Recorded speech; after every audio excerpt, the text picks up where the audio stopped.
পবিত্র কোরআন শরীফ থেকে সর্বপ্রথম তালাওয়াত করেছি কুল ইয়া ইবাদিয়াল্লাযীনা আসরাফু আলা আনফুসিহিম লা তাকনাতু মির রাহমাতিল্লাহ। আমাদের উদ্দেশ্যে কোরআন শরীফে একটা ঘোষণা হয়েছে। সেই ঘোষণাটা কি? আপনারা যারা আখিরি নবীর উম্মত হবেন, আপনাদেরকে আগাম জামিন দিয়ে দিয়েছে। জামিন।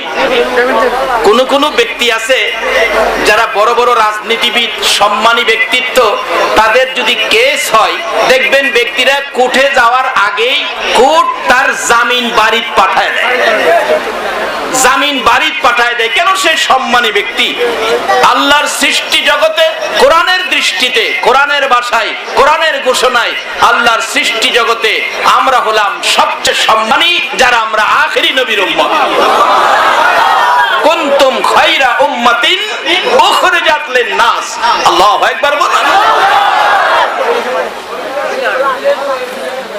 আমাদের মর্যাদার ঘোষণা তো আল্লাহ নিজে কোরআন শরীফে দিয়েছেন।